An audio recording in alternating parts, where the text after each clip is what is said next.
What's good, man? What's good? I'm back with the videos, man. I'm back. Been a little minute though, man. I'm back with the videos though, man. Yeah, look at those, man. I'm gonna start uploading every day, man. Real talk. Y'all let me know what to upload though. I don't want to run it up. What's good, man? What's good? I'm back with the videos, man. I'm back, son. Been a little minute though, but I'm back and I'm back full effect. Finna start uploading every day though. Real talk. Now y'all look at though. This video is gonna be about the Chief Keef thing, situation. Yeah, about the Chief Keef and linking up with the Youngboy thing. This was gonna be about. I'm gonna get this more started though. I heard about it like a couple days ago, probably yesterday or something. I'm finna watch this mud though, see what's really going on though. I'm gonna get this mud started. You know, what do you think about that, man? And can Chief Keef come back? I still talk to him. I still face to that. So I hear DM me back, all type of shit. Everybody want me to talk about it, man. Chief Keef and NBA Youngboy did a song together, man. And people talking about that he ain't loyal to King Von or Dirk or none of that. Hey, look, bro, I know y'all don't know y'all history, though. Y'all are not gonna believe the type of snake shit Chief Keef just pulled on his own block. This man really linked up with NBA Youngboy, the same YN that's beefing with his dead homie King Von's crew. But wait, it gets way worse. Oblock members are now planning to backdoor Sosa and ban him from Chicago forever. Let me break down how this whole situation got this messy, no cap. And yo, before we get into this crazy story, y'all gotta understand how deep this betrayal really goes. Man, it's too many politics in the rapping too. It's one thing I hate. Like, you can't work with nobody just because, you know, it's too many politics. We talking about a man who grew up with these same people, ate with them, slept in the same buildings, and now he's linking with their biggest op. That's some next level disrespectful type shit for real. This ain't just about music, this is about loyalty, street code, and how money can make a YN forget where he came from. So let me break it down for y'all from the beginning, because this story goes way deeper than most people know. Chief Keef wasn't always this rich, famous rapper living in mansions and driving Lamborghinis. This YN was straight up raised in Oblock, hanging around real killers and shooters every single day. We talking about Parkway Gardens, one of the most dangerous housing projects in Chicago, where YNs like King Von, Boss Top, T-Roy, and the whole crew was really putting in work on these streets. Keef was just another shorty from the block, but he had something different. He could rap, and he had that raw energy that came from living that life for real. When he was coming up, he wasn't just rapping about the streets, he was living it. This man was getting arrested, getting into shootouts, and really about that action just like everybody else from his block. The crazy part is, Keef was actually more from Front Street than Oblock specifically, but all these sets, Front Street, 300, Oblock, they all black disciples, and they all clicked up together. So when we say Oblock, we really talking about that whole alliance of sets that was moving together. And when that I Don't Like song dropped in 2012, bro went from 0 to 100 real quick. $6 million deal with Interscope Records, and just like that, this YN was out. But here's the thing, success came so fast that Keef didn't even have time to process what was happening. One day he's just another teenager from the projects. Next day he's got millions and the whole world watching him. But here's where it gets crazy. The moment Sosa got that bag, he packed up and moved straight to LA. No looking back, no bringing the whole crew with him. This man only took like 3 people from his whole block. 3 people gang. Out of all the homies who had his back when he was broke, who was riding with him when he had nothing, only 3 made it out with him. Think about that for a second. You got a whole block of YNs who was with you through everything, who was protecting you, who was making sure you was good when you didn't have nothing. And when you finally make it, when you finally get that opportunity to change not just your life, but everybody's life, you just dip and leave them behind? That's exactly what Chief Keef did. He took his closest homies like Ball Out and Tato, but everybody else, they was left in Chicago, still dealing with the same problems, still in the same dangerous situations, still struggling to survive. And that created some serious resentment because these YNs felt like Sosa forgot about them the moment he got rich. The homies back in Chicago started seeing a different Chief Keef. I don't think he switched up though.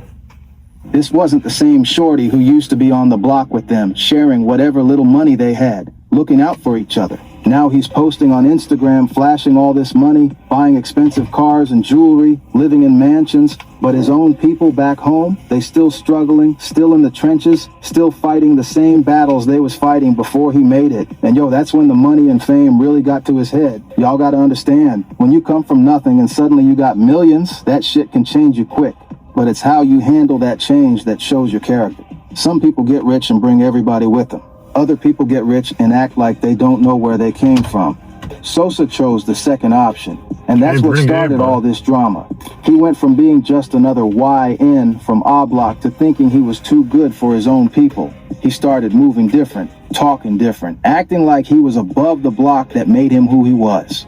The crazy part is, Chief Keef's music was still talking about Oblock, still repping his set, still dissing their ops. So he was using his connection to the block to make money and build his brand. But when it came time to actually help his people, he was nowhere to be found. That's some fake shit right there, and the homies started peeping that real quick. King Von used to speak on this all the time. He would say how Sosa would be on Instagram posting all these guns, talking about how he's putting bangers on the block. But when it came time to actually help the block, he wasn't doing nothing. Vaughn felt like that was some clown shit. You can't be talking about how you're helping when you ain't really helping. But wait, here's where this whole beef really started. And this is some real street politics type shit that most people don't understand. So there was this YN from Oblock named Trey 5 who got locked up on some gun charges. His bond was set at $25,000, but you only got to put up 10% of that to get somebody out. So they needed about $2,500 to get their homie out of jail. Now this might not sound like a lot of money to some people, but when you're from the projects and you're broke, $2,500 might as well be $25,000. That's a lot of money when you ain't got nothing. So King Von, Boss Top, and all the other Oblock members, they started doing whatever they could to get that money together. They was robbing, they was hustling, they was doing everything possible to get their boy out of jail. They was hitting licks, selling whatever they could sell, trying every hustle they knew. But even after all that, they still didn't have enough money to get Trey 5 out. So they did what anybody would do when they got a rich homie. They called up Chief Keef. This man just signed a $6 million deal with Interscope, so $2,500 should be like pocket change to him, right? They calling Sosa like, yo, we need you to help us get our boy out. You know we all family, we all from the same... Man, who made this video, man? ...block. This is what we do for each other. And you know what this YN Keef kept saying? Yeah, I got y'all. I'ma send that money, just give me a minute. Let me handle some business first. But days turned into weeks, and weeks turned into months, and Sosa never sent that money. He kept stalling them, kept making excuses, kept telling them he was gonna handle it, but never did. Tay Capone spoke on this whole situation, and he broke it down perfectly. He said Keef had been spinning them about this for so long that they felt like they gave him enough time to act on the situation. They felt like their rich homie who got the means to do it just ain't doing it, so they had to take matters into their own hands. And that's when shit got real crazy, gang. King Von, Boss Top, and some other Oblock members decided if Sosa wasn't going to help them willingly, they was going to take what they needed. They felt like since Keef was playing games with them, since he was acting like he was too good to help his own people, they had every right to take what they needed from him. On March 27th, 2014, they pulled up to Chief Keef's manager's house in Highland Park where Sosa was staying. But this wasn't no friendly visit. This was a straight-up home invasion. They broke into that house and started taking everything they could get their hands on. According to the Chicago Police Department reports that got leaked later, they took Chief Keef's car, they took a bunch of designer clothes and expensive stuff, and Boss Top even went into Keef's daughter's room and took some of her clothes, plus some detergent and deodorant. Like, bro, you really gonna steal a baby's clothes? That's some next level petty shit right there, but it shows how mad they was at Sosa. But the craziest part? During all this, somebody got shot and ended up in the ICU. The police classified this whole situation as a home invasion / attempted murder case. They named Boss Top and several other Oblock members as suspects in the case, and they was looking at some serious time if they got caught. And you know what Chief Keef did after this? His manager called the police, and Sosa got on Twitter calling his own manager a soft ass for calling the cops. This man was more mad at his manager for calling the police than he was at his own homies for robbing him. Then he tweeted R.I.P. Boss Top before deleting it, which people took as either "you're dead to me" or maybe he thought he actually killed Boss Top when he was shooting back at the intruders. The whole situation was messy as hell, and it created a permanent divide between Chief Keef and his block. From that day forward, it was never the same between them. But yo, it gets even worse. During this whole home invasion situation, Boss Top managed to snatch Chief Keef's chain, and this wasn't just any chain. This was Sosa's signature piece, his pride and joy, the chain that everybody knew him for. For months, Boss Top held on to that chain, and nobody really knew what happened to it. There's a lot of drama going on. Then Lil Durk exposed the whole situation in a diss track. He literally said, "Boss Top got your chain," and let the whole world know that Chief Keef got robbed by his own people. That was probably one of the most embarrassing moments in Chief Keef's career. Getting your chain snatched is bad enough, but getting it snatched by your own homies and then having another rapper expose it to the world, that's some next level humiliation right there. Boss Top even made a music video flexing Chief Keef's stolen chain, taunting him and telling him to come back to Oblock if he wanted it back. He was posting pictures on social media with the chain, basically clowning Sosa and letting everybody know that he took his jewelry.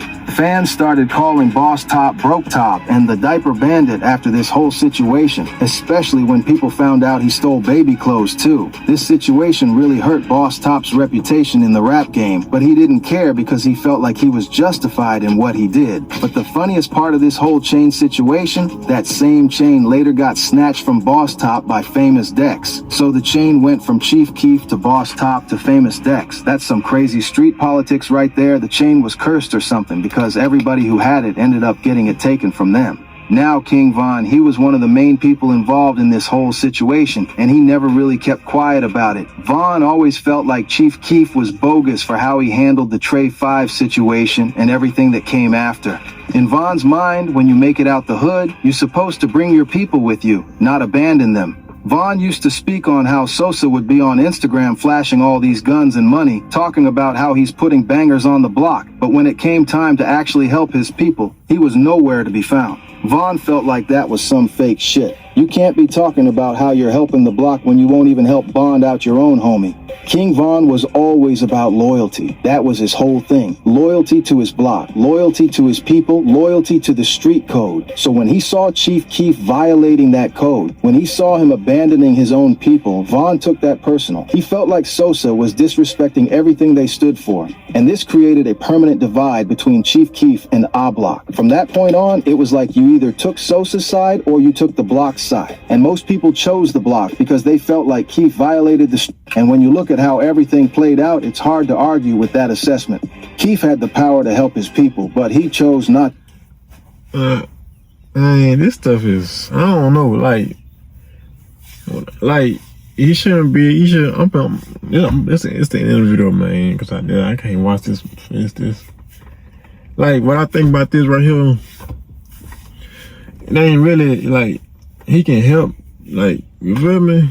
Help his homies and stuff, but at the end of the day, you still got to do him too.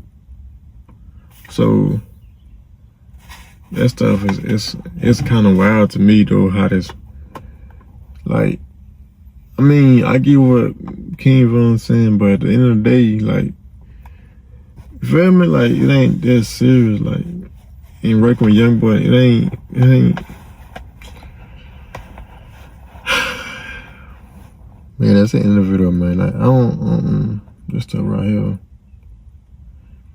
This stuff wild though, man. But I ended the video early because that stuff was.